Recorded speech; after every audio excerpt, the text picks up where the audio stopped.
के परावर्तनीय चैप्टर से। दर्पण में आवर्धन, दर्पण में आवर्धन क्या है, किसे कहते हैं, इसका सूत्र कैसे प्राप्त करते हैं देखते हैं। दर्पण में आवर्धन,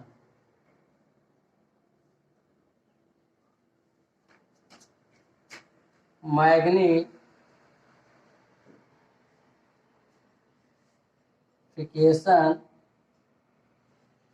इन मिरर,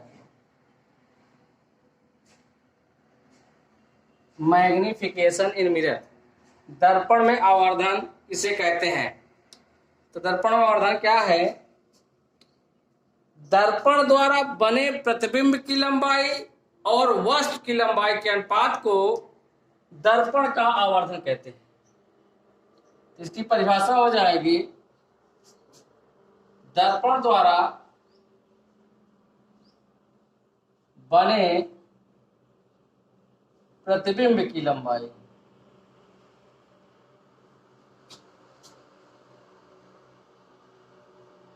एवं वस्तु की लंबाई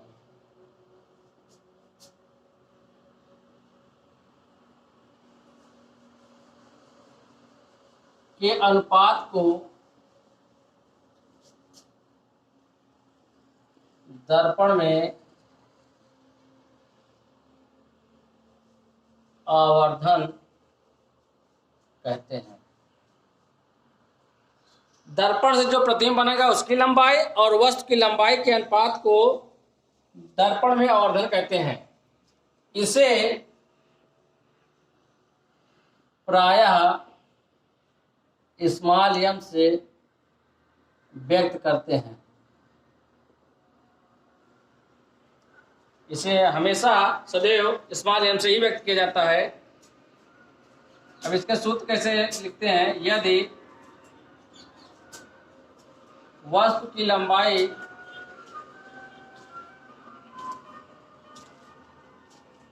ओ तथा प्रतिबिंब की लंबाई कैपिटल आई हो तो आवर्धन बराबर होता है प्रतिबिंब की लंबाई बटे वस्तु की लंबाई। प्रतिबिंब इस या स्मॉल एम बराबर प्रतिबिंब लंबाई को आई से और वस्तु की लंबाई को ओ से, एम बराबर आई बाई ओ, ये इसका सूत्र हो गया। अब हम इस सूत्र को और किसके बराबर कैसे प्राप्त करते हैं देखिए। अब इसके बाद इसका सूत्र कैसे प्राप्त करते हैं दर्पण में,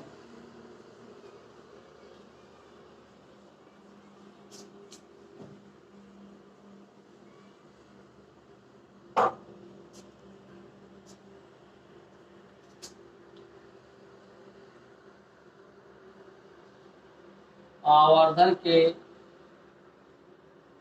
लिए सूत्र, फार्मूला फॉर मैग्निफिकेशन।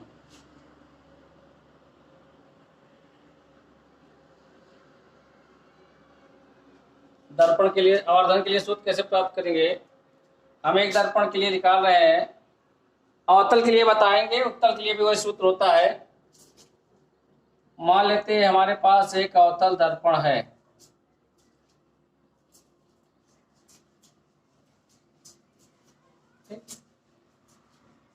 ये इसका मुख्य अक्ष है, ये ध्रुव है, ये वक्रता केंद्र है, ये एफ है। यहां पर एक वस्तु रखी गई है ए बी।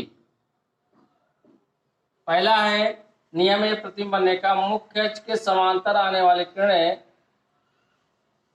परावर्तन के बाद फोकस से होकर जाती है। दूसरा है वक्रता केंद्र से जाने वाली किरणें परावर्तन के बाद उसी पर वापस हो जाती हैं। दर्पण है M1 M2। ये इसका चित्र बनेगा, यहाँ पर प्रतिबिंब बनेगा A डैश B डैश। एक आपने पढ़ा होगा, ये हमारा आपतित किरण है, ये हमारा परावर्तित किरण है। ठीक, ये आपतन कोण I है, ये परावर्तन कोण R है।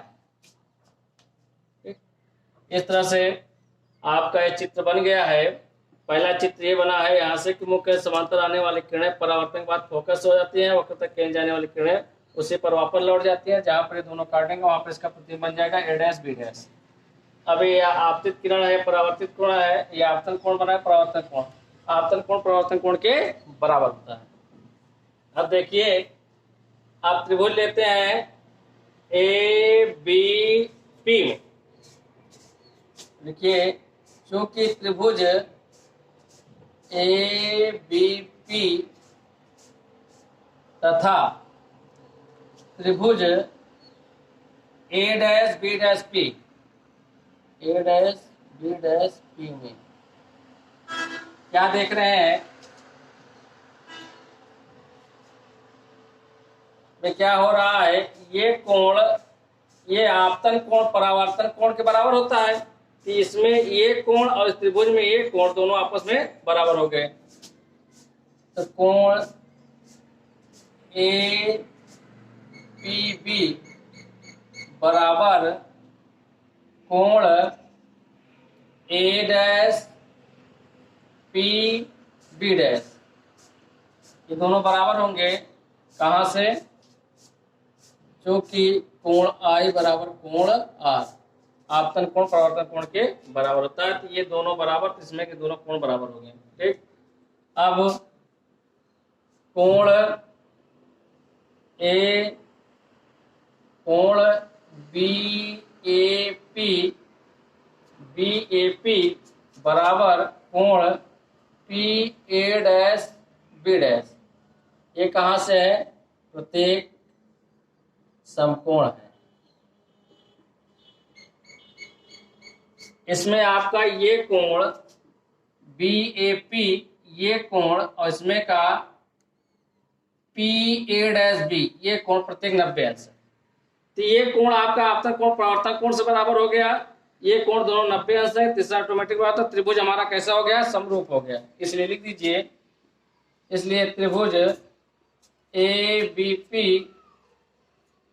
तथा त्रिभुज A dash B dash P समरूप त्रिभुज है। समरूप त्रिभुज होता क्या है? भुजाओं का अनुपात बराबर होता है। तो यहां आप इस त्रिभुज में